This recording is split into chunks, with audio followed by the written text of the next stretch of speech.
North Pole Hotline. Help! My in-laws are hosting Thanksgiving, and we're bringing the dressing. You mean stuffing? No, dressing. I need cute outfits for everyone. Get to Old Navy. Old Navy? Yep, Old Navy's kicking off the holidays with stylish denim, velvet tops, the season's best dresses, and 40% off your entire purchase now through Tuesday.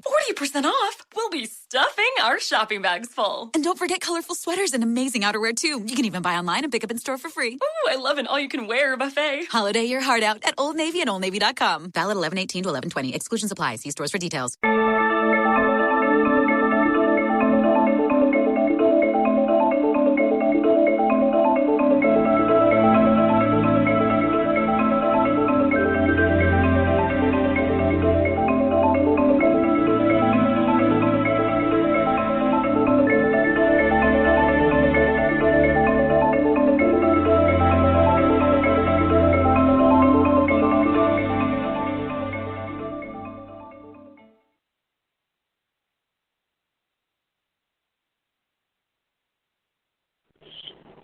Hello, this is Karen Patrick from Aquarian Radio. We are having some interesting technical difficulties today. I hope you're hearing me. Right now, I'm waiting for both Janet and our guest. Contact Barry. in the desert. Come discover why USA Today crowned it the Woodstock of UFOs. Contact in the Desert explores ancient astronauts, extraterrestrial life, human origins, crop circles, anti-gravity machines, contact experiences, and the increasingly urgent need for public disclosure. Everything you need to know to attend is found at contactinthedesert.com. Speakers will be offering 4 full days of lectures, workshops, intensives, and tours in a beautiful desert setting that is world-renowned for UFO sightings as well as contact experiences. Don't miss this event. Check out contactinthedesert.com to find out all about this unique opportunity. Don't let anyone tell you what to believe.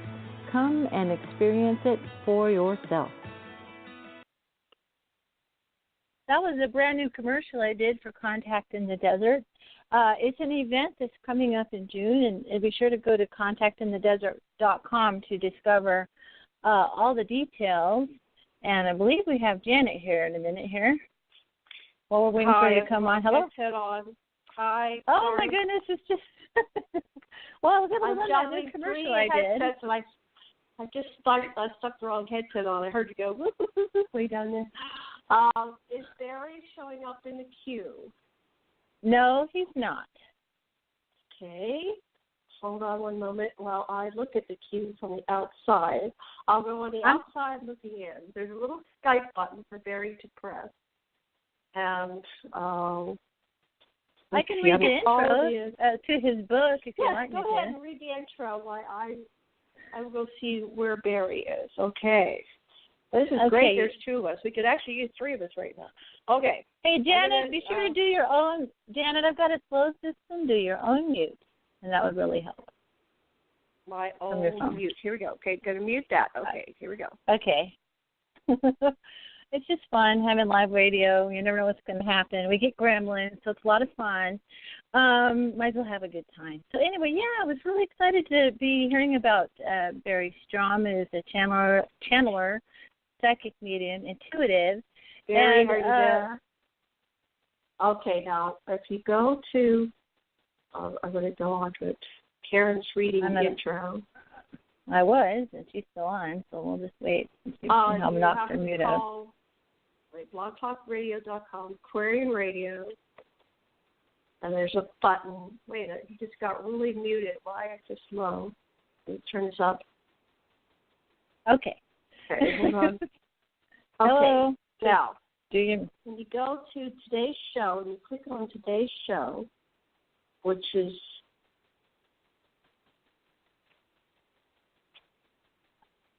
okay, I think it's me again. Okay. So, Barry Strohm wrote a very fascinating book. I didn't want to do that. Coming up. He wrote a very interesting book, Aliens Among Us, Exploring Past and Present. And it's available at schifferbooks.com. And just look up Aliens Among Us. That'll get you to the book. And it comes from is interesting perspective. So the little description here is, if you have the opportunity to ask an extraterrestrial questions, what would they be? What mysteries would you like to see declassified? A lot of them. I've got a list, frankly. Learn the true history of Earth from aliens' perspective. They've got a better, longer perspective than ours, and a more detailed perspective, because we're told practically nothing. Anyway, author and channeler Barry Strohm communicates with and receives information from the spirit of an alien named Mu. Discover that aliens have the ability to communicate through psychic channeling and explain our deepest planetary mysteries. Excuse me. Unearth the real truth about Roswell, the Rendlesham Forest Lights, alien abductions, heaven, alien references in the Bible, types of extraterrestrials, their effects on human development, and their influence on alien structures such as the Nazca Lines in Peru and the pyramids in Egypt. I'm finding a lot about those here recently. They're called geoglyphs, basically figures that can be seen from space, from a craft up in space, looking down on the Earth. Find out the role played by the governments of the world in suppressing information about intergalactic visitors. The truth about aliens is not only out there, it's presented right here for you to explore in Barry Strohm's book, which is from Schiffer Books, and the title is Aliens Among Us, Exploring Past and Present. So I still don't have Janet back, and I don't have Barry on, so I'm going to kind of go through this description. There's a lot of things popped out for me. When I moved from Texas to New Mexico, I'm now just a few hours away from Roswell. In the next few weeks, I'm actually going to make that pilgrimage. It's kind of a pilgrimage to go to Roswell from a UFO experiencer's point of view. And I've been delighted to find out more about the Roswell Museum, and also they have a research center there. They're collecting, as much books and art information that they can from all over the world. You can use this library to you'll look up and find books that you didn't even know existed for me. And like I said, our family's planning to go there soon. And Roswell is not really the start of alien visitation. A lot of people think that it's the start of alien visitation, which isn't true. Of course, most people know about ancient aliens. So ancient aliens is suggesting that not only are we not alone, but we've never been alone, and eventually we're going to know.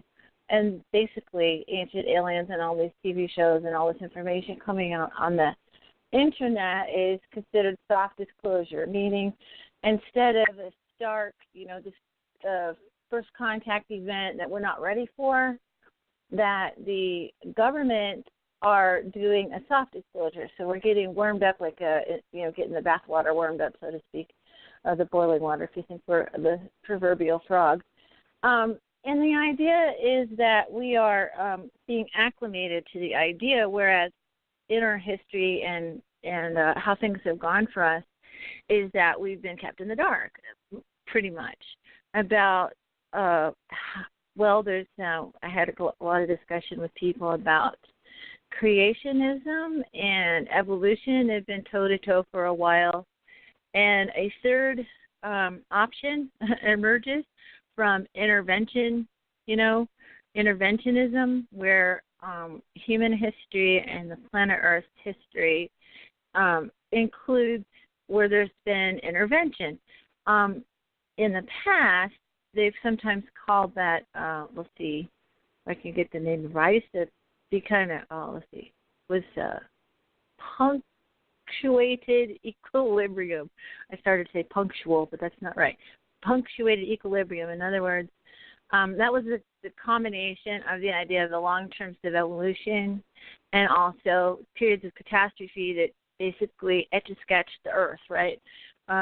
One of the most notable ones pretty much everybody knows about is the death of the dinosaur era, which has disappointed my grandson greatly because he loves dinosaurs. But basically that time when there was the a global catastrophe possibly caused by a comet. Oh, I think I have someone on here.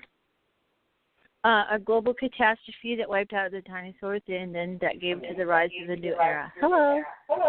Who do I have? Oh, hi, Barry. Hey, son of a gun. Who knew? Yeah, I think you got to turn down your computer sound so I don't have an echo. Great. Not like I don't like hearing my voice. Yeah, I've been talking about the description of your book, Aliens Among Us, Exploring Past and Present. And it sounds really fascinating if you want to tell us more about it. Okay, are we okay on the echo thing? Yes, perfect. Thank you. Okay. You want me to start right off by talking about the book, and we can do that. Yeah, I read the description. Yeah, from Schiffer Books, and yeah, go ahead, tell us about it. Okay, it offers a very different concept because we started out in the paranormal business by channeling with spirits. My first books have been written based on information that we received from channeling with with spirits on the other side. And I started asking them questions about aliens, and they said, well, we're going to introduce you to somebody that knows a little bit more about it than what we do, and they introduced me to the spirit of a past alien. The alien that they introduced me to was a spirit by the name of Mu. He passed in 1987. He's a blue alien. And believe it or not, his soul goes to the same heaven ours does. And that's why we were able to channel with him. And we just started to progress to write the book. And I kept asking very detailed questions. And the more I'd ask, the more answers he'd give me. And we just went through different subject areas. We've done things like he told us what the Nazca Lines stand for. Talked about abductions. The book includes chapters on almost everything. He has a chapter that we wrote about Rendlesham Forest. There's a chapter about Roswell where he tells us what actually happened. And it's a very unique look at the alien world. I have a question. Okay. When you say he's a blue alien, so what does that entail? Does he look like a gray with blue skin, or what is involved with his former incarnation? Well, he's a separate species of aliens. His planet's on the furthest wing of the Milky Way. It's the size of the planet Jupiter. It's got 2 suns, 8 moons, and on his planet, the average lifetime is around 1,000 years. He told me that when he passed, he was 942 of our years old. He stands about 9.5 feet, or he did in life, and his skin is a blue color, and therefore that's why they call them blue aliens.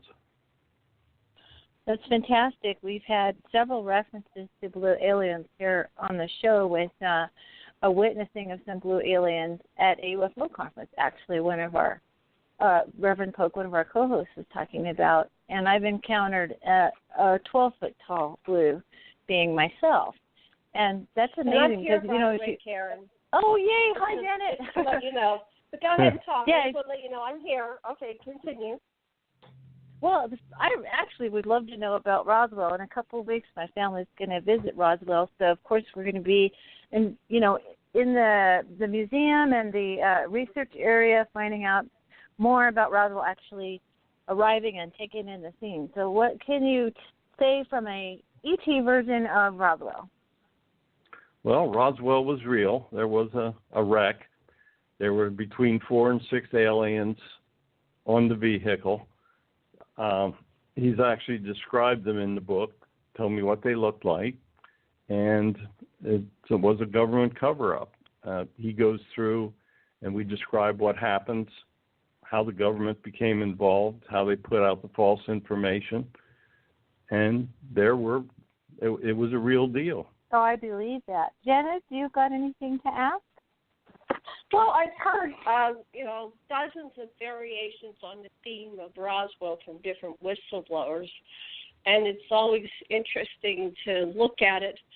I don't know what the truth is. I don't know if we ever will know the version, but it's good to have the correlation that something happened. I think we had somebody a couple of weeks ago that said Roswell didn't happen, and it was like channeled information. It was an experiencer that was supposed to be in communication with a Gray. Like, there were so many. She would go through the critical incidences of the UFO phenomenon, and she'd say this one was real, that one wasn't. So I am confused on what she said her experiences were. So when you have all these guides and everything, or people that you talk to, like your blue alien, how do you ascertain what is true, what's real? I mean, just because somebody's an alien or a ghost or someone talking to us, there's always been, the question is, humans lie. How do we know they're not lying? Even all the military, when dealing with the extraterrestrials, they'd say, well, just because they're extraterrestrial with greater technology, we don't know when they're lying or tell the truth, or if they have the ability to lie. What are your thoughts on that, Barry? How do we know what's truth, what isn't? Well, in many instances, you don't know the truth. I can tell you that most of the things that he has told me bear out. I've had personal happenings that he would have no idea of what had taken place, and he describes it in detail. Everything that he said about, like the shape of the Nazca Lines, that all makes sense. He told me how they carved the astronaut on the mountainside down there. The story there makes sense. It's, you have to try to sort out what's true and what isn't. And especially when you're dealing with something like aliens, where everything has been kept such a tight secret, I guess you really don't know. All I could do was put down what he told me, and he and I are working together on another book. We've talked about, in this upcoming book, we talk about spaceships, abductions. Right now he's describing all the different alien types to me. Everything that he's saying, I've heard it before from other sources. I have absolutely no reason to believe he's not telling me the truth. We've been together well over 100 hours speaking of different subjects. I've asked him questions about, basically everything I could think of. We go in with prepared questions. A lot of them require some great detail. And maybe he's not. His messages, he gives me specific messages to tell people. Tells us how the aliens are here to help us. All I can tell you is what everything that he's told me so far, I have great faith in. So that's kind of the conclusion that I came to. Oh, do you want to say something to me? Yeah, I just want to interject that I worked with, and some of us in my group worked with A.R. Borden, and he said something interesting. He said, you do have to develop yourself and your knowledge base of things so you can cross-correlate information. And he said, just because you're hearing it from some being, he says, he called it wow goggles. Take your wow goggles off. Get over the experience that, oh my God, I'm feeling an alien. And, use your mind, use your heart, your feeling, your intuition, educate yourself on facts so that it makes it easier to cross-correlate it and talk with other people. So don't just have the one source, but once you validate that source is telling you the truth, then you develop the relationship and you can feel more confident over time. So just throwing that in. Let me give you one example of the story that he's told us. My wife, about 20 years ago, we were living down in Florida. She drops me off at the Fort Lauderdale airport, comes back up 95, and all of a sudden the next thing she knows, she's about 3 exits and 20 miles north of the last thing she remembers. She went to the doctor. Doctor had no idea. He said, you must have fallen asleep. if she had fallen asleep, she'd be dead. Nobody sleeps through 20, 30 miles of I-95 in Florida. Had no idea what happened. So one night we're channeling with Moo, and I say, Moo, can you explain what happened to her that night? And he said she was abducted. And I said, well, okay.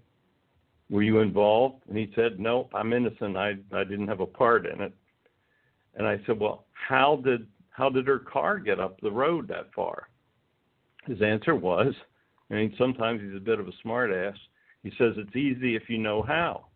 I said, okay, tell me, how did they do it? And he said, well, we put a shapeshifter in the car to drive her car while we had her on board the ship. And the car was driven by a shapeshifter, and then they replace her, and they kind of throw the switch, and on she goes.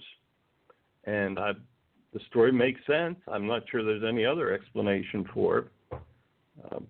He's been able to tell me things. I mean, one night I woke up and we had a real one standing in my bedroom, and he looks over at me and smiles and knocks me out. 3 nights later, I got on the channeling board and I said, Moo, what happened? And I had told nobody about the smile thing. And he says, well, you had a visitor, and did you see him smile at you? Everything he comes up with this stuff, and I've never been able to disprove anything that he's told me. That's great. He's got a sense of humor. I'm sorry, I was on mute. I was talking oh, that's great. I got to unmute.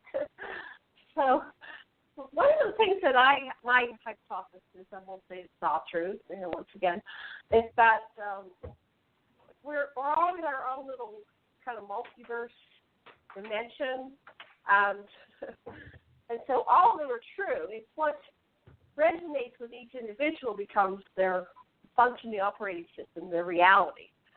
So I was on board a ship when I was a little girl, 4 years old. When I was on the ship, I was no longer a child. I was my eternal self. And I was shown 24 different...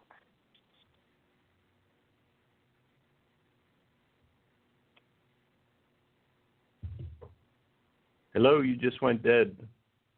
Yeah, she did. Can you hear me okay, Barry? Yeah, I'm okay, but I can't hear a word she's saying. Oh, she dropped off the board, yeah. I guess I'll ask my question I had lined up, and about the Nazca Lines, because I recently met a woman who she was familiar with mining operations, and she looks at Google Earth, and she sees extremely sophisticated mining operations from space, and she goes, how come other people can't see that, and how they use the equipment that they use to mine from space to carve out things like Nazca Lines. I was wondering if you could talk about what your guide said about Nazca Lines. Well, each one of them have a meaning, and he also said that there's other formations around the Earth of similar lines. And I've been watching on Facebook, and people are starting to post pictures of other formations in different countries. And that is exactly what he said. Probably the most interesting shape that he told me was the shape of the spider down there. And what he told me was that is the shape of the aliens that helped them make the formations, that they wanted to leave an image of their shape so that they would be remembered. He said in real life, the spider people stand about 6 to 7 foot tall. But he said it was a spider. The spider people were the ones that were participating with the humans at the time. So I thought that was kind of interesting. Oh, I love that she said that. Yeah, I know about the spider people. I know all about them. In my own research, they've come up in relation to the moon. They have hybrids between the spider people and humanoid beings, and they, operate very, very well in low to no gravity because they, kind of stick like a spider does to the wall and whatever, and use their webbing to repair equipment. And also in one particular graphic image that my partner and I were involved with. It actually showed them giving a funeral for a human, and they were able to desiccate the body and remove the fluids, which allowed it to be preserved, and it was wrapped in webbing, and it was very reverent scene. And then as we were doing this work with all the spider people pictures, if you dwell on them after a while, you might actually call them into your space and actually met a spider person, in an interdimensional scenario. And it put out its little spider foot toward me, and I'm a little afraid of regular spiders to see it around here, but I was completely not afraid of the spider at all. And it had such a good energy signature, and I kind of touched its foot, it was kind of a tarantuloid sort of being, real soft foot, and it just said hi kind of mentally, and then it just kind of went on its etheric way. And and the Native Americans also talk about the spider grandmother and the spider grandfather, so that is cool to hear that. Any more that you got about that information? Yeah, he talked about the hummingbird. And if you look at that, you'll see that the wings of the hummingbird are in straight lines. And he said that those were delineations of the landing strips for the smaller craft that would land there. And that those were all different landing strips that they incorporated into the wings of the hummingbird. Oh, interesting. Go ahead, Janet. I'm back. I got booted somehow. I love hummingbirds. It's interesting how we have reactions to different beings. So I love hummingbirds, and I have a very primal fear reaction to spiders. I wonder if that has some connection with all of this. Any thoughts on that? Why do people? In fact, I was watching an episode of Nurse Jackie last night. There's a guy who came into the hospital with a spider in his ear. And the intern that had to remove the spider just had this, freaked out reaction to a spider in somebody's ear. So I wonder if that is something primal, like a genetic cellular memory that something happened with spider people. And then you look at it, we have spiders here on Earth. So do the different various species have large to small versions of themselves? Holcomb has these gigantic spiders that Bilbo Baggins had to fight, and the spiders would wrap up, the humans and humanoids and elves and dwarves and stuff that they captured and hang them from the trees and eat them, keep them preserved for later feastings. And then we have spiders. I have spiders here in Maui, and there's one cane spider that should grow to the size of a child's hand. It's pretty big, I had one. It seemed, I don't know if it was my memory making it larger than it was, but it seemed like it was about the size of my hand, and I totally freaked out because it was sitting beside me, and I didn't realize it was there until I stood up, and it's like, it could have jumped on me at any time. So any thoughts on why we have positive reactions to some species and negatives? I firmly believe we still have spider people. We're just not seeing them. They're in the other dimension with the rest of the aliens. Because he talks when he talks about the difference in various types. There's many types of aliens. I mean, he's told me that he's friendly with 20 different types. Right now, we're trying to work through the types for the next book, and he's explaining what they look like. We've talked about the grays. He's told me all about the blues, which are his people, and we're just quietly working through all the different types right now, and that's going to be part of the next alien book that I write. Did you learn about any greens that are kind of related to the grays, but they're actually not exactly the same? A green species? He hasn't. We haven't got to those yet. Okay. There's so many, I mean. Yeah, no. This is going to be a long chapter till it's finished, and we've gotten through about 3 types right now. So we have a lot more to go with that chapter. Yeah, we've had experiencer stories, and there's literally, when you just, one person is cataloging all the encounters, and it's into the tens of thousands, different types of species, insects, just about everything you can imagine, and a few things that people can't quite get their heads around. The interdimensional ones get kind of real interesting. I would also want to know about Rendlesham Forest. Oh, go ahead. No, I just going to say, he said that there are thousands of intelligent planets in our galaxy alone. So every one of them is going to have a different type. Well, and that's now being revealed in science, where they're saying that we have what they call the Goldilocks planets, not too hot, not too cold, just right, exoplanets that have the potential for life.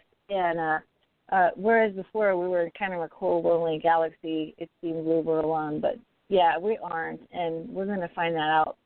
The science and experiencers and this information is going to coalesce, I truly believe. I wanted to ask about Rendlesham Forest, because that was in this list as well, and I was wanting to get the alien perspective. Well, what happened at Rendlesham is their plane had mechanical problems, and it was one of the small ships, and it actually had a mechanical problem, and they landed it, and then they had to send in a rescue crew to mechanically fix the ship. And if you read the books, the eyewitnesses say that it looked like they saw aliens work around the ship that were working on it, and that's what was going on. They had apparently 2 mechanic ships come in, and after they got the ship fixed, all the eyewitnesses talk about this beam of light that they saw. And I asked him about that, and he said that was actually an energy force that they needed to jumpstart the repaired ship. And once the thing got fixed, they get into it, and away they went, and that was the end of it. But it was a real happening, and he refers to that as the British Roswell. Absolutely. And he said they had so many witnesses there that they had a hard time covering this one up. And he said of all the incidents that happened around the world, this was probably the most difficult for them to come up with a cover-up story for. Mainly because I agree. Mainly because so many of the military people saw the thing. And some had physical effects from the encounter too, which were demonstratable. Go ahead, Janet. Oh, I just had a question about where do your interdimensional beings come from? Are the extraterrestrials that are interdimensional the same place as ghosts? Is that a different realm, dimension? What do your sources tell you? Well, what you have to understand is heaven is all around you. When a soul passes, it moves into another dimension, but it is still enclosed. The reason we see ghosts is because they're just simply on the other side of the veil, and they're still earthbound, or they're in our dimension.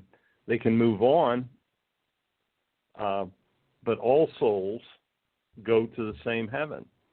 As a matter of fact, Mu told me that the people on his planet worship the same God that we do, and that we have one God of the galaxy, and that's who all the intelligent people worship, and all of the souls go to the same heaven, and that the human soul actually has the opportunity to reincarnate on another planet if it wishes within our galaxy.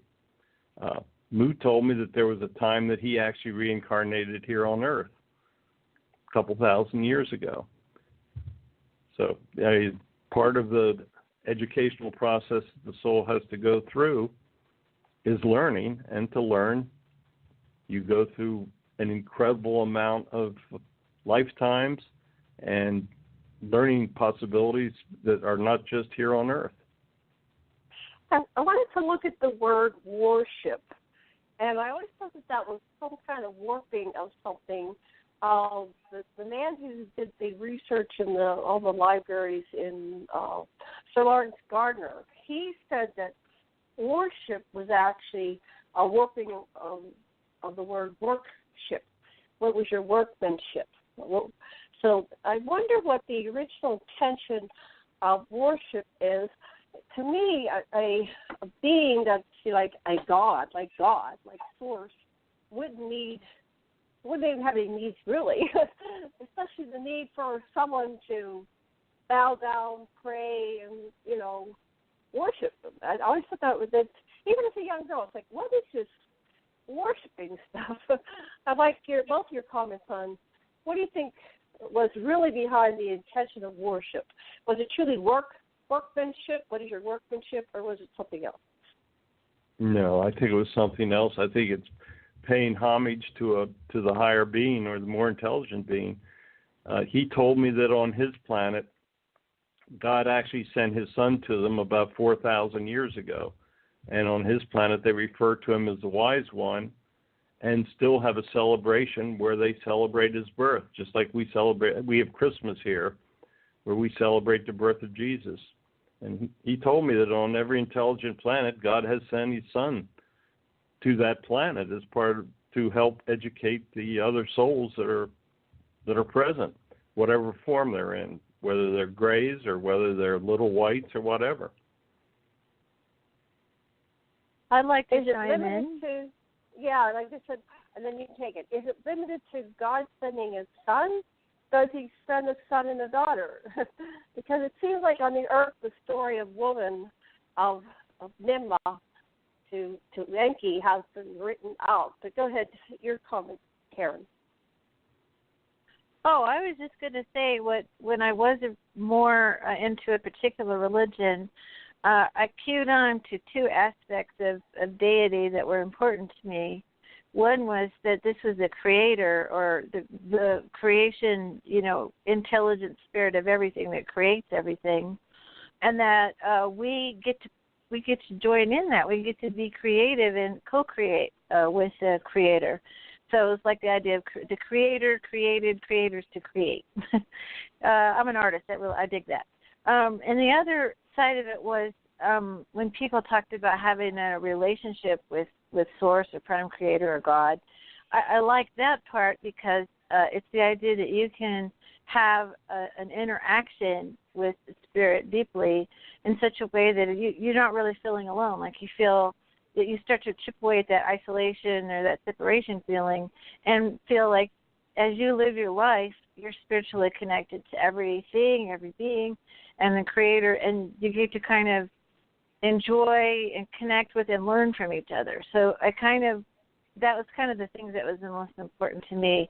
And then appreciation is the key to everything. Appreciation and gratitude, to me, kind of replaced the idea of just bowing down. It's the idea of appreciating the Creator's work, each other's work, each other, our contribution to all of creation. So those are the things that kind of make me feel real positive about things. I don't have quite the same view that I used to, but I understand why people do, and I used to, and I've had some changes in my spiritual, ideas to help me, feel like everything's in balance. So just chiming in on that. Well, they've told us that the purpose of the soul's journey is learning, and the goal of the human soul or the soul is to become more like God, to love, to reach higher vibration levels. That every time we come back and we go through a lifetime here, our goal is to improve ourselves. When you're on the other side, you can also sometimes people that are more advanced act as guides. Some of the guides on the other side that help lead us have never reincarnated. Some of them are saints. We've been lucky enough to channel with many of the different high-ranking souls while they're on the other side. We've channeled with saints, with popes. We've actually been able to talk to many, many different soul types. One of my websites messagesofheaven.com has a lot of the transcripts where we actually have had our sessions with different saints. We've channeled 3 different apostles, St. Timothy, St. Andrew, St. Bartholomew. We've had St. Martin at Tours on many sessions. We've had Pope Sylvester I, who was Pope when Constantine selected the Gospels. He's told me a lot about the Gospels that were left out of the selection process and has given me an incredible amount of information. We've had some amazing instances. I mean, this last book is based on our channeling with a spirit of an alien, but we've had many, many other very high-ranking spirits. I have a book at the publisher where we address historical conspiracies. We've channeled with JFK, with King Richard III, with a lot of very important people that have historical mysteries, and that I'll have that book out the end of the year. So we've done hours and hours on the channeling board where we've gotten these messages, and it's not just from alien souls; it's from basically souls of every walk of life. We've done a lot of amazing things, and we have videotaped every one of our sessions.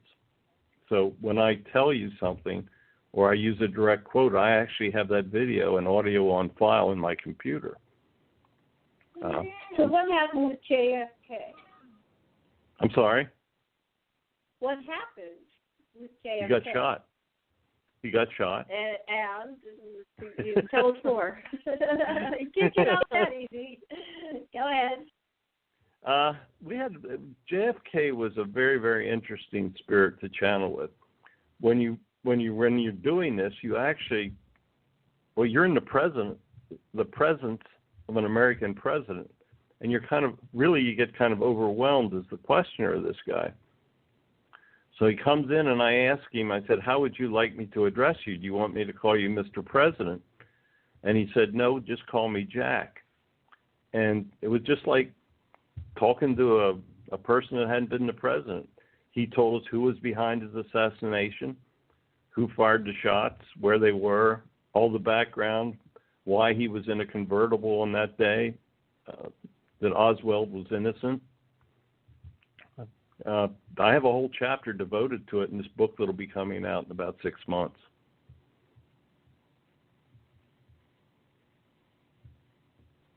I have another question. You were talking about your channeling board, and it's amazing that you know how many hours you've been on it, because I never keep track of hours.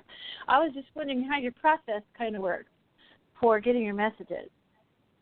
The best way, I have a page on my website at spiritspredict.com, just simply spiritspredict.com, and I have an entire page dedicated to the process of the channeling board. It has,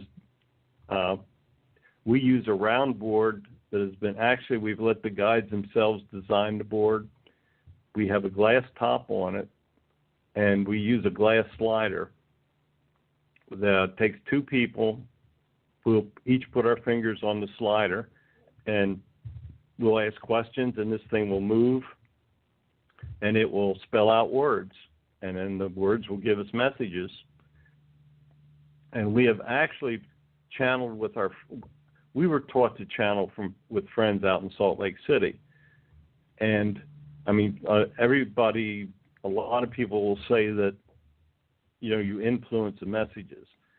So we get on Skype, and I will be in Pennsylvania, and I'll have my friends with their board out in Salt Lake, and I will ask the questions here in Pennsylvania, and they give me the answers out in Salt Lake, and they have no idea where I'm coming from when I do this. So there's no question that we are in communication with spirits when we're doing it. We've had him tell me exactly, the guides have told us events that take place back here. They've even slowed down sessions when the letters are coming too fast for my wife to write them down. They have the ability to be in 2 places at once. They're actually seeing what's going on here in Pennsylvania and in Salt Lake at the same time. It's an absolutely amazing process.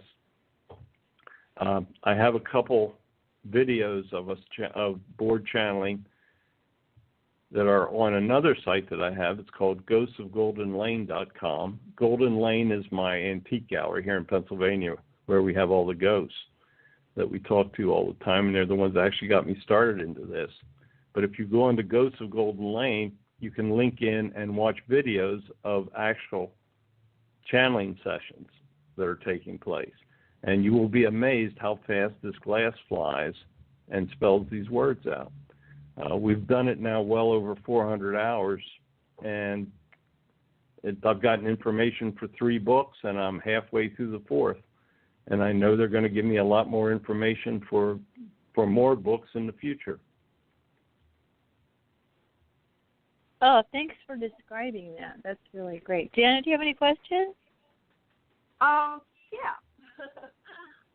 When I was a child, we played with the Ouija board a lot. Our group seemed to get a lot of information.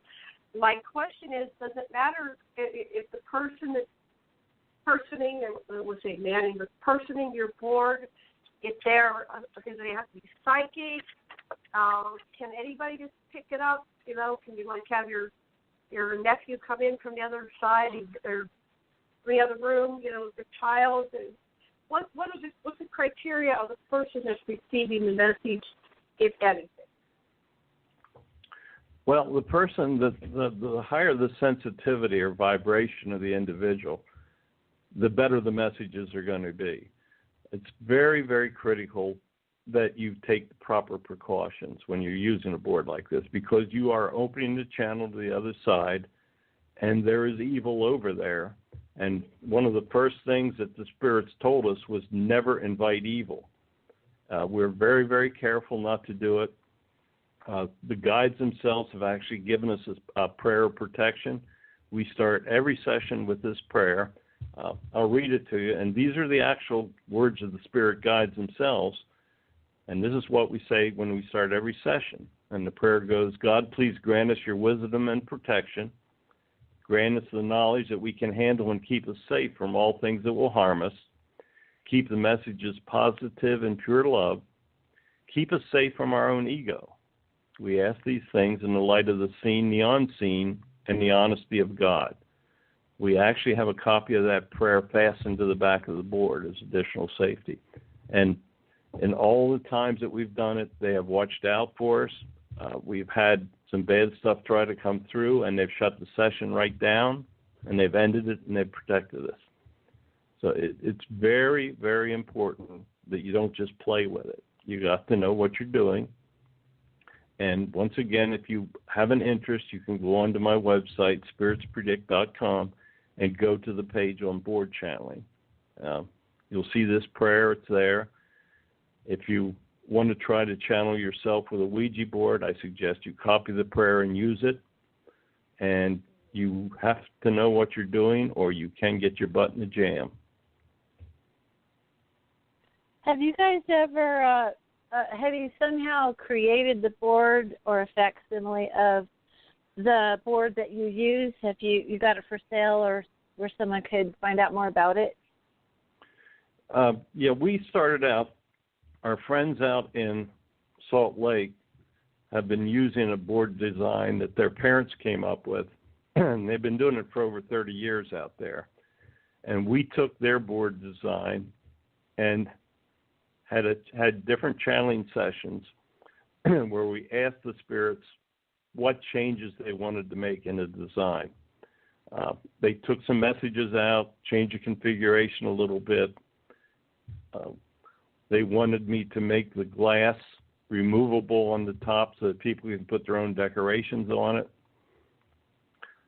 Interesting story, when they told me that they wanted me to make removable glass, I couldn't figure out how to do it. I'm sitting there and I got this puzzled look on my face, and the message comes back, don't look at me like that. I mean, they can actually see what is taking place as we're having these sessions. There is the spirit presence is there. They know what's going on. They hear every word you say. When you pray, they hear every word of prayer. because before we do a session, I will ask the guides to provide me certain information. I will actually tell them where I'm headed with an upcoming session, and I write all the questions out ahead of time. And they will actually bring guides in that are qualified to answer a wide variety of questions for me. It's an absolutely unbelievable process. That makes sense. Go ahead, Janet. Go ahead, Janet. Okay, I'll do one. Have you been getting any messages from this year? 2016 has been an incredible one where we've had a lot of the passing of the rock stars, musicians, a few celebrities, but it seems an inordinate amount of rock stars, like what's his name, Prince, and then we have David Bowie, another one, lots of the Eagles and different people. It seems like the first few months of 2016 there were all these rock stars dying. So what do you think is going on there? I recently, without a board, received communication from both David Bowie when he died and then Prince. And I'm not really a fan of either, you know.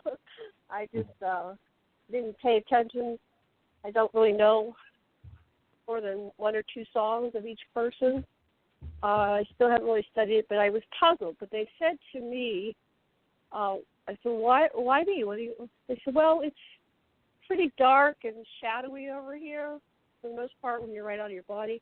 They said I was like this light, and they came to the light and started, you know, looking at this like it was a star in the distance or something, and then they got closer and it was me, and then they saw me seeing them. And a lot of times they'll come in my dream state, and then when I wake up, I have this massive communication.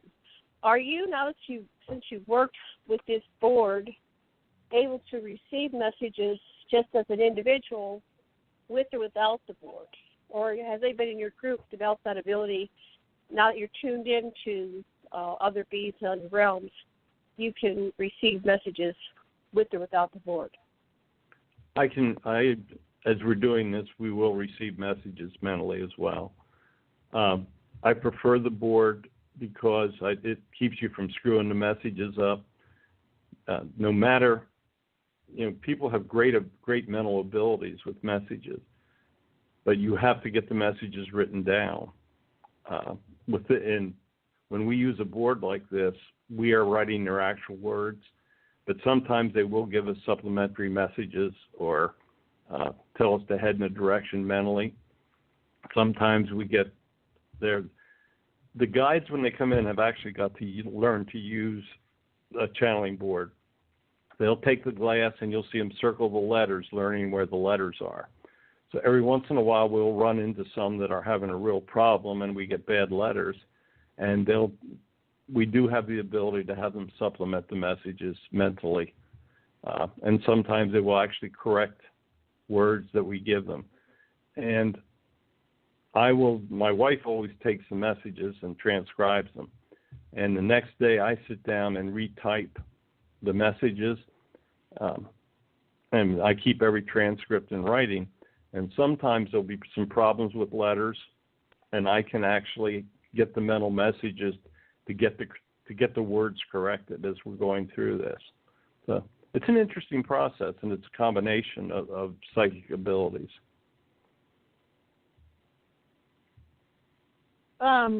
Yeah, I was going to talk about automatic writing because I do automatic writing, and sometimes, because it's kind of like I get the feeling of the words, and then just a hair second later I get the words, I write them down, and it's flow. I mean, telepathy is really fast, and so, the process of writing is a lot slower, of course.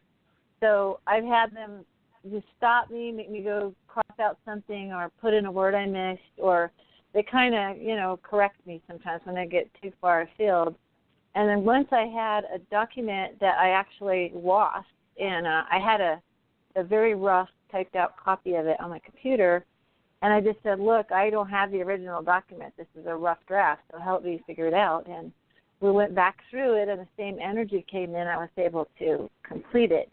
So, they've got to go down to our speed, basically, But I agree with you. It's important to try your best to get the right words because we're so language oriented, and especially when we write and we're reading it.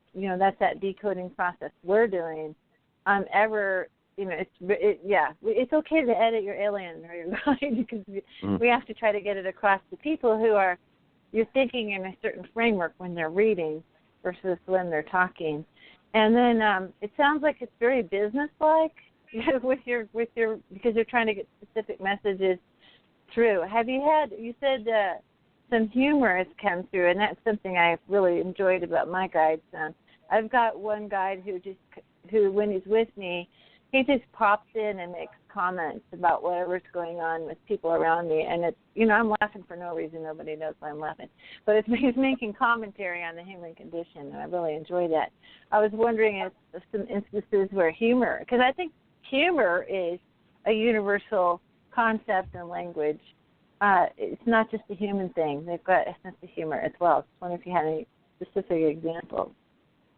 Yeah, no, Moo has a great sense of humor. He'll come. One time he was out.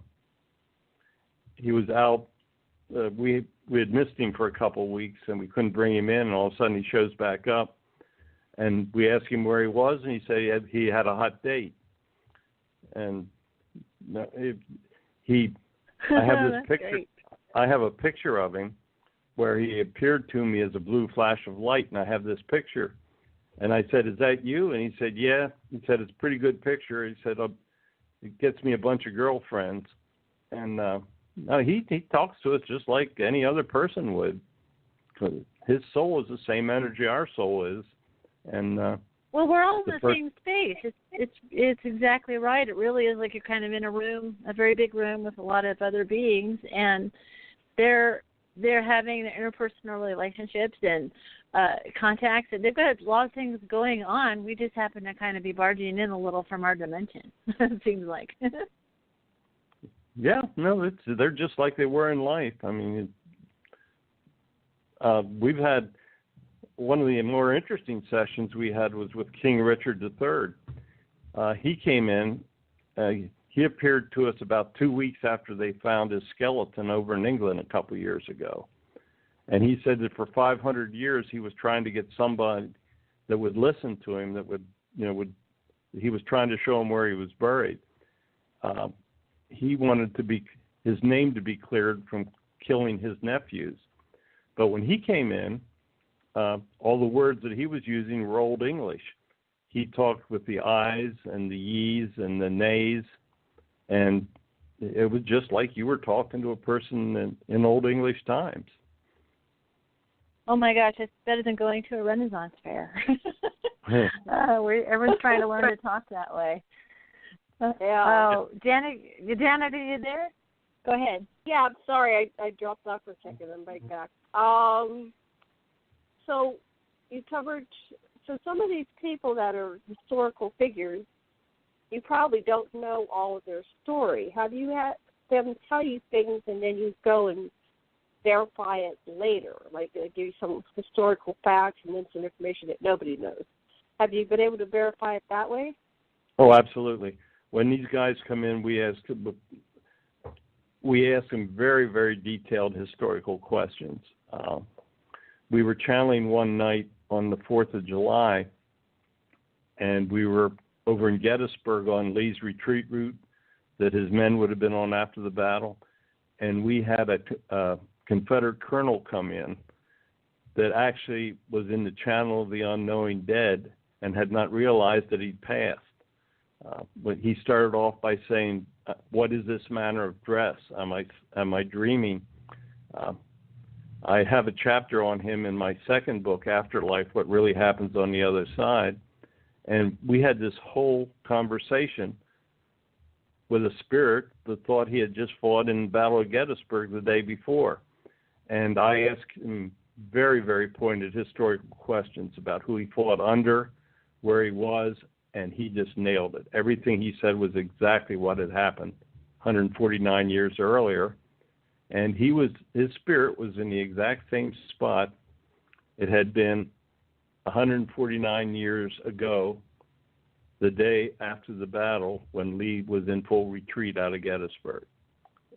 I asked him to come up that we could take his picture.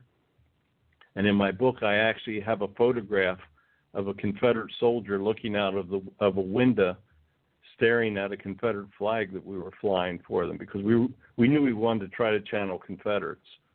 And we were flying this Confederate flag, and I have a picture of him looking out the window, looking right at this flag.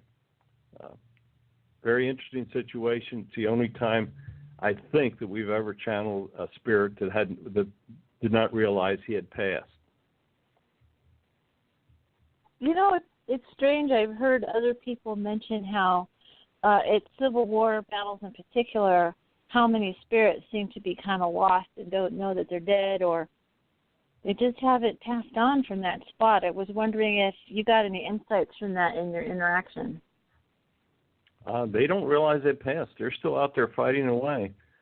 I've taken mediums out, and they've talked to them, and we actually had. I took a medium out one day, and she had 2 Union officers come up to escort her to safety. And I mean, she had this mental conversation with them, and they said, "You need to come over here so you're not hurt." These spirits actually have no idea, and I think the angels help them to move on. I have a picture that I took of an angel on the battlefield, and in its hands it actually has the body of a soldier that's raising off. And my belief is that when it's time for these souls to move on, that the angels intervene with them and help them to get on with their process. So it kind of reminds me of the... Go ahead. No, I was just going to say Gettysburg is an absolutely amazing place.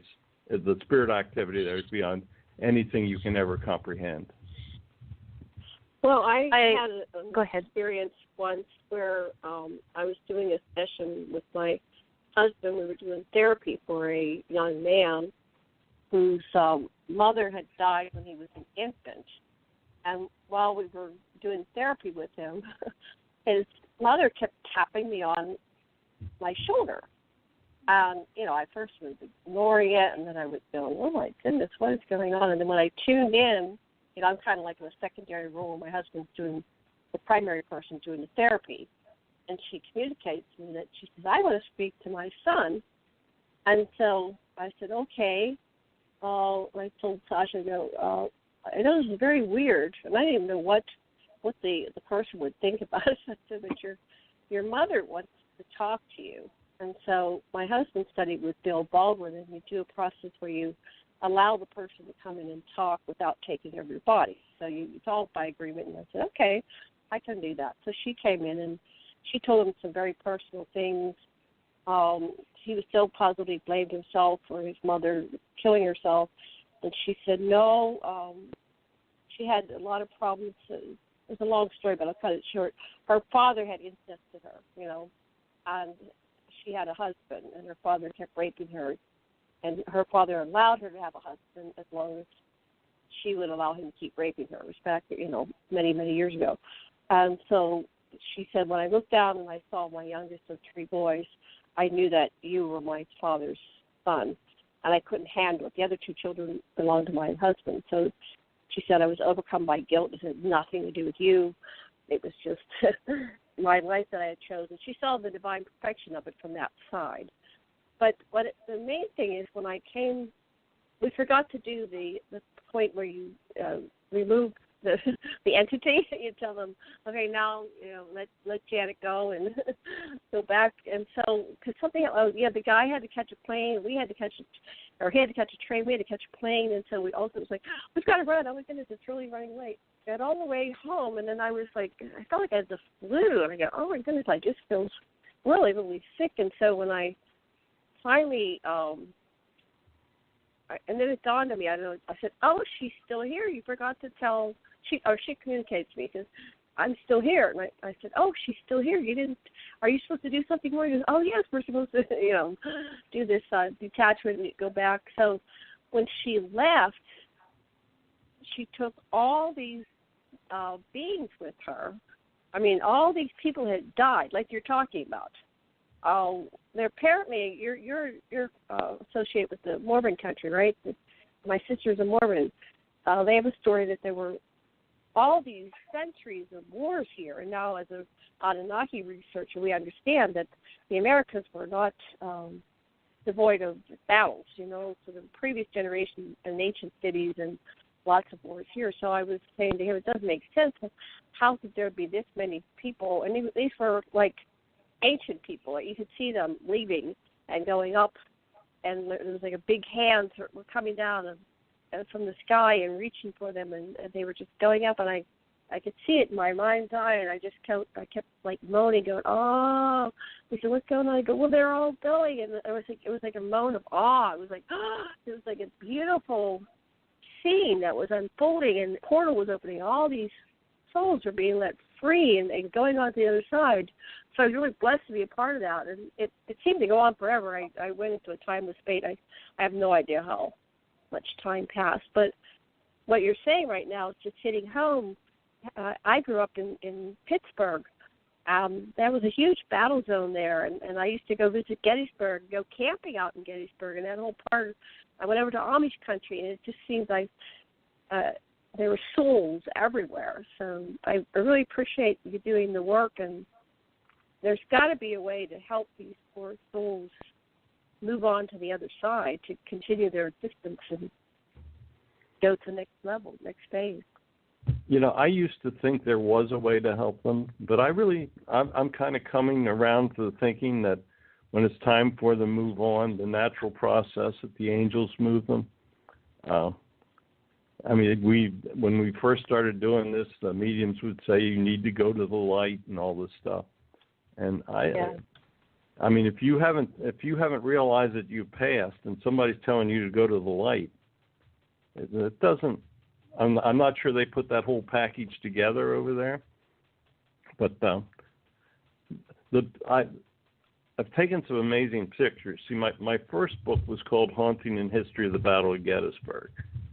I spent 3 years photographing at night over there, getting my paranormal photography, and I have pictures of soldiers and angels and all kinds of stuff that I've put into this first book. And in my second book, I wound up using this angel picture, lifting this soldier, and I've actually put it on the back cover of my second book. But I've got like 6 or 8 pictures of angels that I've taken out there. And I really believe that they're the ones that help to move the souls on. That's just my opinion, but I'm going with it. I'd like to add something to that story. I knew a couple of gentlemen who were in the military and were involved in the first Gulf conflict, and they became buddies in the war, and they all went and visited Gettysburg together, and they were standing in this one spot, and they suddenly had a flashback to what they believe was their former selves as Union soldiers in this case, and all of them had separately had visions of this before, but it was something about all 4 of them being together. They literally remembered who they were. It was 4 cavalrymen. One was on the ground. He had been shot. He was dying, and he had lost his horse. And the others were there to just kind of be with him. And when they were standing there, they literally saw themselves in this past time. And one of them said to the other one, they said his name, and they said, I see you still haven't found your horse. And it was kind of a wry humor, that was going on. But, and it was a situation where some part of themselves, when I talked about 2 of them later, was kind of a situation where they've always been in a spiritual place to want to make, they had a commitment to our country. They had a commitment to their family in such a way that they reincarnated again, and their belief system is that when they do the warrior thing, it's for the right reasons. And so it was kind of like they're in that warrior mindset to continue to fight for whatever it is that they believe in. But it was so remarkable that after they kind of walked away from that spot in a bit of a daze, and then the daze wore off. And did you see what happened? Did you see that too? And they realized they had all had the same vision and had visions about that prior to that, but they didn't remember.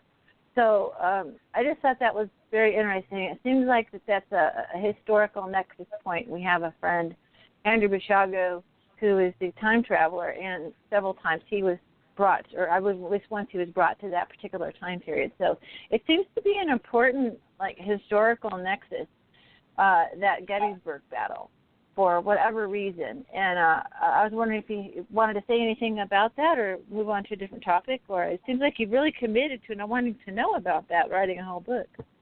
Well, I can talk for a long time about Gettysburg. I'm very deeply committed to it. I grew up in Hershey, which is obviously near Gettysburg. All my life, as a child, all I wanted to do is have my parents take me out to the battlefield. I've been drawn to it all my life. I've read as much as I could find on the battle, and I actually wind up being out there taking pictures and writing a book about the battle. And that first book was really my learning lesson for it.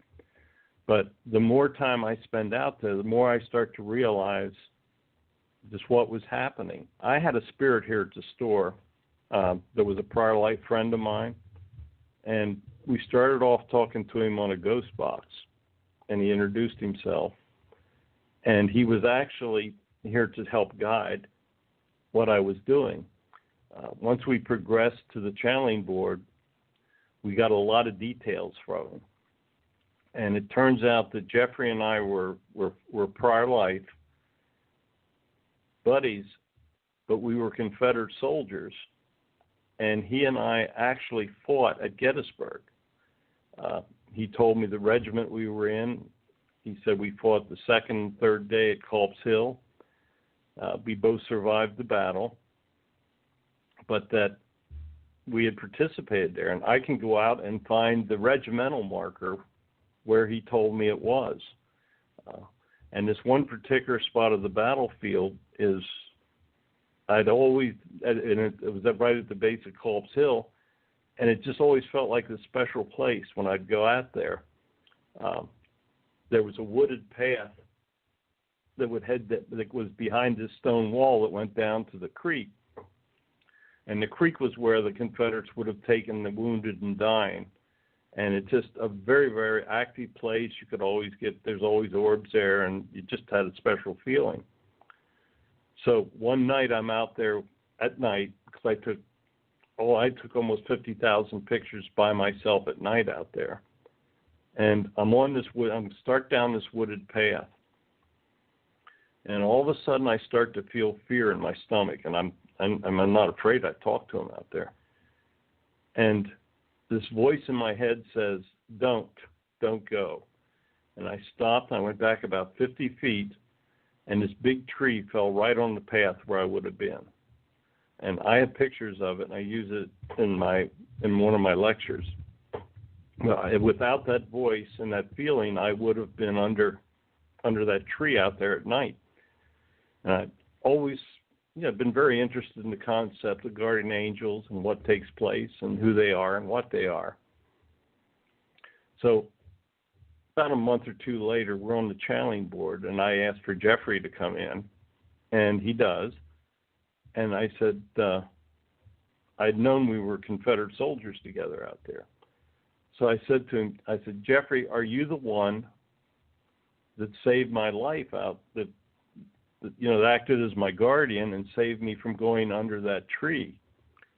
And his answer was, no, it was the fellows. It was the souls of the soldiers that I fought with 150 years ago that still recognize my soul out there and saved me and saved my life on that night. So your guardians can come in many, many different forms, but and then the more I started to understand what was taking place, the more I realized just how these soldiers still recognize your soul out there. There's a place up on the wheat field where the Irish Brigade fought, and there's a monument there. And I would go out and take pictures around this monument, and something would follow me in the leaves. And I'd be out by myself, and I'd hear something walking behind me, turn around with my flashlight, nothing there. And it would happen to me repeatedly when I was out. So I took the medium out one night to try to find out what was happening. We walked up, and she walks over, comes to me, looks me in the eyes, and she said, "Man, they really don't want you out here." Okay.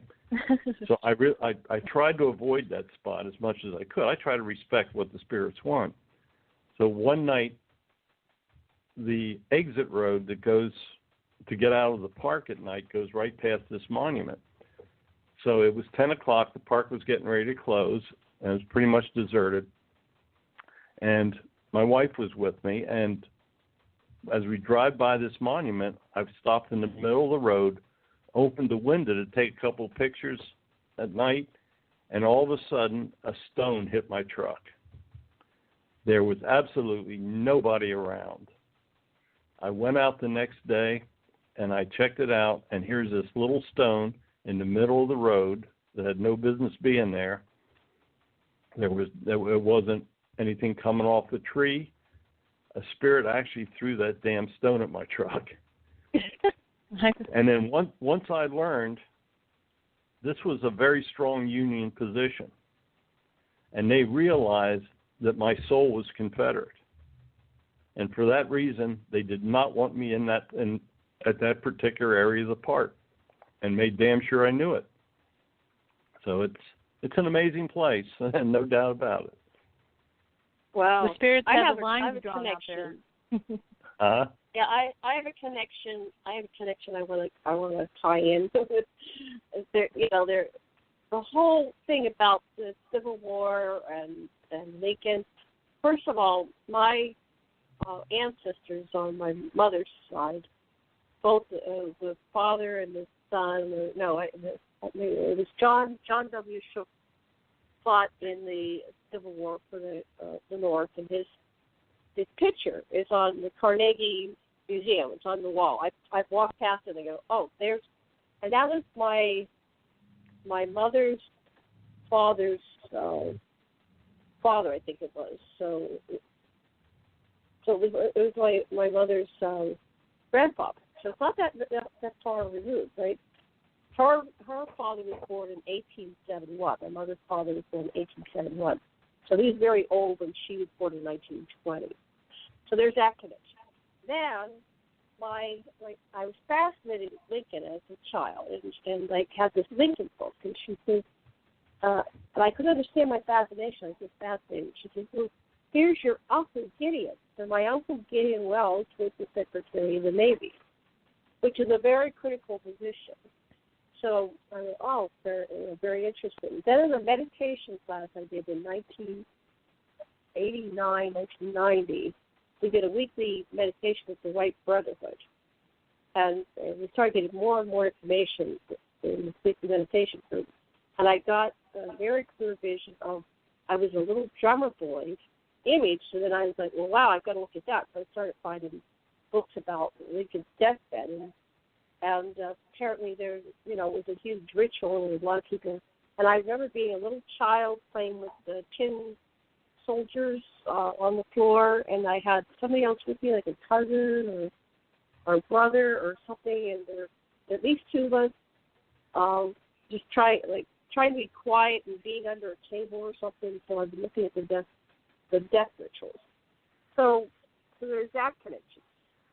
That I have a past life there. And I saw Lincoln's soul leaving the body. So when I recovered this past life imagery in a session, I had a total picture of what the room looked like, and then I looked at the room afterwards and went, wow, look at this. This is pretty close to. Then I meet Andrew Bishago, who he stays at my house in 2011, and he stays at my house again a couple of years later. And Andy said, that famous picture of Andy when he time traveled back to Gettysburg and Lincoln was doing his address, and was captured by that famous photographer. He says, well, there I am in my oversized shoes, and I'm looking and I'm holding a scroll in my hand, like a rolled up piece of paper. And he says to me, well, that was for Gideon Wells. So apparently Gideon Wells was aware of the time travel program, and that, he was the point that where Andy would go if anybody discovered him being back in time. So I have this strong conviction with all this. Oh, and then the house I grew up in was built in 1840. So the house was there during the Civil War itself in Pennsylvania, which was, a hot spot for a lot of the action. Anyway, I just wanted to tie all that in. So something is very critical about that time period, Civil War. Well, the whole state of Pennsylvania is pretty well loaded down with ghosts. I have my antique gallery here in New Oxford. It's about 30,000 square feet, and we have an incredible amount of spirits in here. We actually have a portal in the lower level, and we watch them every night on our security cameras when we shut down. I can pull a ghost box out and pretty much talk to them anytime we want. We've actually channeled the building used to be a shoe factory, and we've actually channeled with 8 different individuals that worked here when it was a shoe factory. That still hang around because they enjoy it here. I asked them, I said, why don't you guys move on? And they said, well, we were always a big family, and we all got along, so we still come back to get together. So it's wow. Yeah, it's pretty cool over there at times. I was going to say we got about 4 or 5 more minutes. I wanted to make sure we got all the information for people to find your books, and let you finish any more things that you'd like to say. And it's pretty cool. I'm enjoying the ghost stories a lot in this, as much as the alien stories, just because some of the things that you're saying about how spirits behave, I never did really believe in that go to the light thing, because, they know when they're ready to go. We shouldn't presume. So is there anything else you wanted to say? And I wanted to know a little bit more about where you're getting that ghost box thing. That sounded kind of interesting. So if you could talk about that a minute. We've had some outstanding sessions on the ghost box. I had Mo Howard come in of the Three Stooges one night. Oh, tell us about Mo. I love Mo. Yeah, I have a chapter on it in Afterlife book. But when I went back on the tape, I had 33 responses from him from a single ghost box session. Wow. Cool. Oh, that's amazing. Yeah, cool guy, same sense of humor, telling jokes. It was great. Oh, man. Telling jokes. Did he learn from all that smacking he did? They were always smacking each other around. It was, I grew up with the Three Stooges, yeah. Okay, so who else did he? You got the Mo? Well, let me give a quick rundown here. I've got the best way to get in contact is my website. That's spiritspredict.com, spiritspredict.com. I have links there that go to all my other websites. I've got 3 published books right now. They're all on Amazon. You can go in under my name, or you can go in under any of the books. The recent book that came out is Aliens Among Us, Exploring Past and Present. My second book was Afterlife, What Really Happens on the Other Side. And my first book was Haunting and History of the Battle of Gettysburg. My new book that will be out the end of the year is going to be called Spirits Speak of Historical Conspiracies. And that's going to be a really cool book when it comes. We are here in New Oxford, Pennsylvania for the time being at my store. If anybody's in the area, they're welcome to stop in. If somebody wants to go out in the battlefield, I'm always good for it. I've only taken about 50,000 pictures out there. There's always room for more. We live in an incredible world. We do channeling sessions here. We don't do a whole lot with outsiders, but if somebody has a special problem or would like to reach a spirit and talk to them, we can be available to do special channeling sessions. It's just a very cool world we live in, and I'm trying to take advantage of every bit of it. Oh, wow, that's fantastic. Thank you. Mm-hmm. Yeah, thank you. Anything else you want to say, Janet? We got about a minute or so. Oh, I'm complete. Thank you very much. It's been a lovely show. Thank you, listeners, for joining us. Thank you, Karen, for hosting the show and letting me be co-host. Love and Oh, yeah, I'm learning a lot. Well, we got a lot more stories to tell. Oh, fantastic. I don't know if you're aware, souls can have split lives. That your soul can basically be in two bodies at the same time, and I can historically prove that. So we got to have you back. That got you stuttering, didn't it? Yeah, it sure did. Okay, thank you so much. Thank you, Janet. Thank you, Barry Strohm. This has been really fun. And we'll just all say goodbye, and we gotta catch up with you on that topic too. So thanks a lot. Say goodbye, everybody. Goodbye. Okay. Goodbye. Goodbye. Thank you. Aloha. Join the KCOR Digital Radio Network Tuesday at 2:30 p.m. Pacific as we connect the dots and unravel the cosmic mysteries with Divine Paradigm. Divine Paradigm, hosted by Dr. Sasha Lessin and Janet Kira Lessin. Interview those in the know, whether it be researchers, whistleblowers, contactees, or military mind control programs. Testing. Can you hear me? Have you ever wanted to learn about ancient texts, suppressed history, spiritual ascendance, as well as past, future, and simultaneous life existences? This is one of the most important decisions you'll ever make. Then you need to tune into Divine Paradigm. Divine Paradigm. Tuesdays at 2:30 p.m. Pacific, 5:30 p.m. Eastern. I'm doing it. I can do it. I'm doing it. Exclusively on the KCOR Digital Radio Network. Coming March 1st, 2016.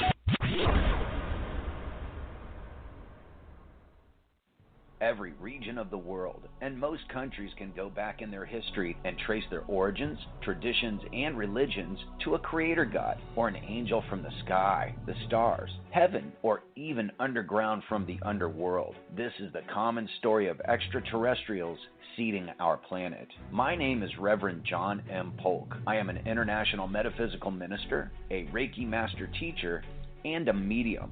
My book is Yahweh, the Biblical God is an Alien.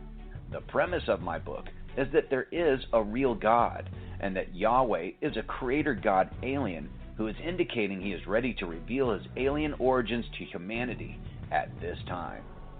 You can find my book at johnpolkmedia.com. That's JOHNPOLK media.com. johnpolkmedia.com. My name is Karen Christine Patrick, and I want to tell you about the Cleanse for Life solution from Isagenix. The need to cleanse is vital in today's dangerously toxic world. Our demanding lifestyles, environmental toxins, poor nutrition, and daily stresses overload our body's own detoxification defenses. Unlike a colon cleanse or laxative product, Cleanse for Life uses a synergistic blend of gentle cleansing herbs and other natural compounds to ensure the energizing nutrients flood into the body as the toxins are cleansed out. My favorite Isagenix product is the Cleanse for Life solution. I drink it as a hot beverage in the morning every day. You can find out more at my website, kcpatrick.isagenix.com. That's K, C as in cat, patrick.isagenix.com. kcpatrick.isagenix.com. Cleanse for Life. Who are we to say? With all the planets and all the galaxies and all the solar systems, we're the only intelligent life form? We can't. An out-of-this-world experience here on Earth. Your eyes will be open to an exciting lineup of speakers, exhibitors, and copious aha moments. Experiencers, UFOs, extraterrestrials. Alien Cosmic Expo, June 24th to 26th at the Best Western Plus Brant Park Inn. Tickets at aliencosmicexpo.com. Contact in the Desert. Come discover why USA Today crowned it the Woodstock of UFOs. Contact in the Desert explores ancient astronauts, extraterrestrial life, human origins, crop circles, anti-gravity machines, contact experiences, and the increasingly urgent need for public disclosure. Everything you need to know to attend is found at contactinthedesert.com. Speakers will be offering 4 full days of lectures, workshops, intensives, and tours in a beautiful desert setting that is world-renowned for UFO sightings as well as contact experiences. Don't miss this event.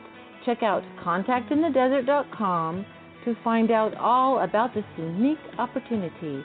Don't let anyone tell you what to believe. Come and experience it for yourself. Want entertainment designed just for you? Then check out customizable streaming TV from Xfinity. It makes your life simple, easy, awesome. Xfinity gives you customizable streaming TV options. Enjoy the most free shows anywhere on any device, and even access your streaming apps right on your TV with X1. Go to Xfinity.com, call 1-800-XFINITY, or visit a store today to learn more. Restrictions apply.